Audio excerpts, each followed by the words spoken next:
the bladder 25 kind of deficiency feeling I felt. I think I'm gonna, even though that's sort of, connecting a little bit towards uterus.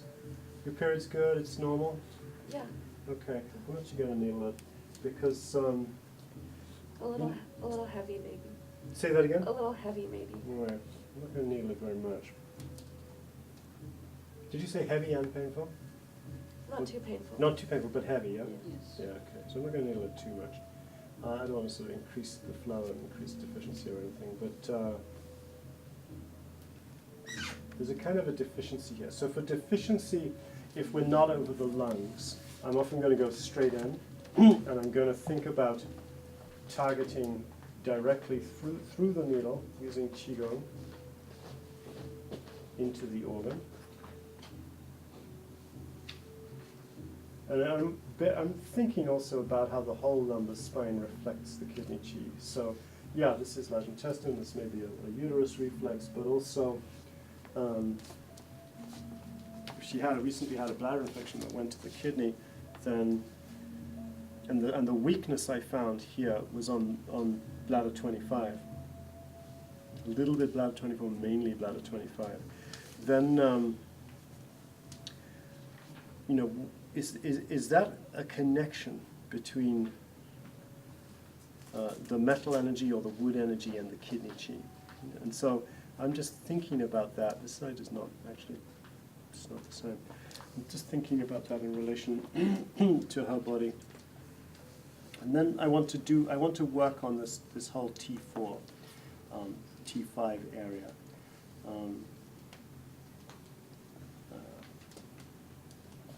And that's that deficiency zone I found. Now, deficiency on the back of the lungs, you can't go straight in, but we can definitely go from the outer bladder line. And we also found gummy at her gallbladder 43, quite gummy actually, indicating the tendency, just functionally speaking, it's a tendency towards chronic illness if you have gummy at bladder 43. So I'm going to loosen that up a little. Tell me when you feel this. Yeah. A little bit? I'm going to just change angles. When you get these kind of gummy nodules, you can go into them from a number of different angles. Just kind of loosen them up. What's a gummy nodule? Gummy? Gummy, you have hard ones. Yeah. Gummy, what is Gummy it, feels like gummy bears. Oh, gummy bears. Oh, they're soft. Chinese call it mochi. Have you ever eaten? No, Japanese call it mochi. Have you ever eaten mochi? No, but I've had gummy bears and it's other hard. Yeah. We don't have so much of a. Oh no, we do. I missed it. There it is. I'm getting into gummy bear. There it is. Yeah. That's a real Kiko phrase, gummy. Yeah. The gummy. Yeah. So that she has gunners at bladder 43. So this should help to kind of reduce the tendency towards illnesses, just period. It's this tremendous immune boosting kind of thing. To break up those gunners. Oh, that wasn't right. Are you okay? Yeah. Much less on this side, I have to say. Quite a bit less. Seemed like more present on the right side. I'm going to go back to that heart deficiency energy. And again, it's on the right side, not the left. When you had rheumatic Yeah. heart That's the left fever side. went to the heart, yeah? Yeah. Did it affect, do you know which part of your heart it affected? I know I had mitral valve regurgitation, Okay. and I think that's on the right. I don't know, I can't remember. Where's the mitral valve in the heart? It's on the right side of the heart? Because the right side heart reflexes are deficient like crazy, and the left side feel okay. So that's pretty interesting to me. Do you still have mitral valve regurgitation? No. Good.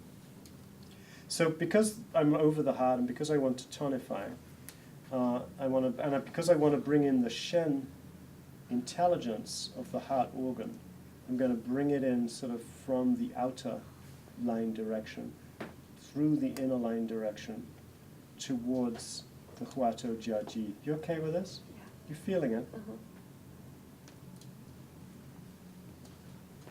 Now, of course, I'd be combining this with channel palpation, which I want to do a seminar. The next seminar I want to do is just on palpating all the channels, and because I think it's, you know, fun, actually. But I would combine this treatment with channel palpation. I'm not going to do that today, but that's what I do in my clinical practice. I'd probably combine this with channel palpation, because the heart thing's really interesting, the story about the bladder infection going to the kidney is interesting, and I want to find the reflection of these things on the channels as well as in the backshoe point system. You okay? This one's not really so happening. It's there. I feel it. Okay. All right, so I'm going to stop there. Do you want a heat lamp on your back? Yes, please. Yeah. It's so useful. Once you've done this, get heat on the person. Heat lamps, Moxa. I've just got hot rock machines in all my treatment rooms now. So like getting heat on the person is super important, I think, to enable the healing energy to keep moving. Otherwise, the cold makes it congeal, first at the surface levels and then deeper down. And then you might even convey into the body the cold energy, which would not be good. So we'll get a heat lamp on you ASAP.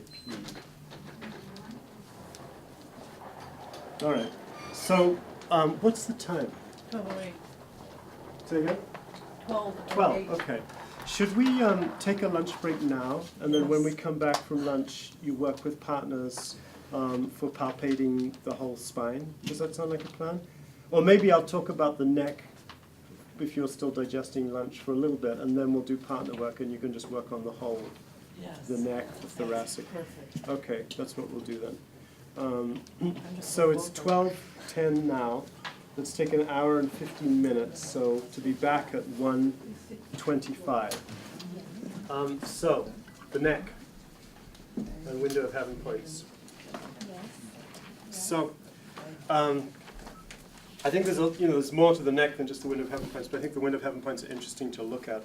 And there's an aspect of them that I don't think has been, brought out in any of the English literature on them that I've seen.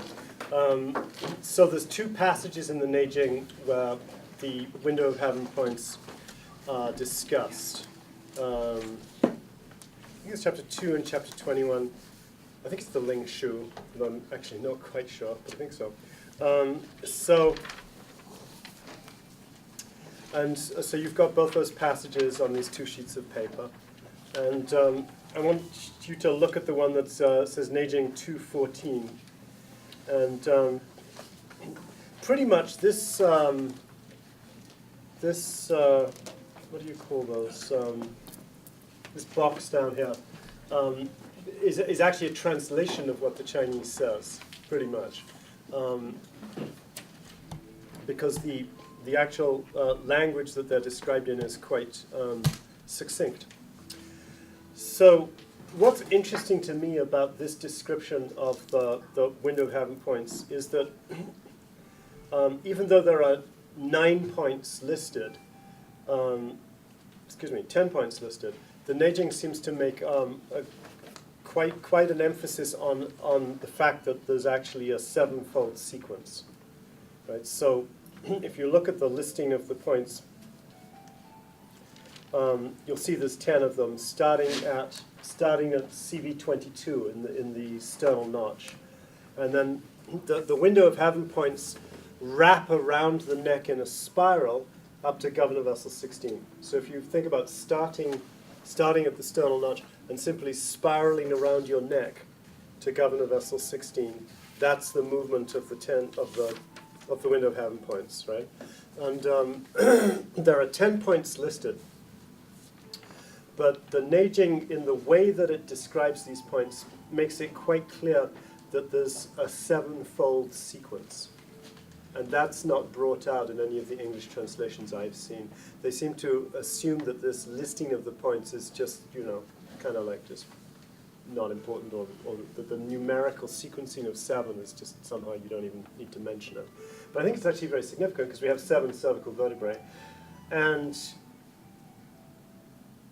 also because, my suggestion is that the neck corresponds to the ling or the spiritual body and our connections to the chakras.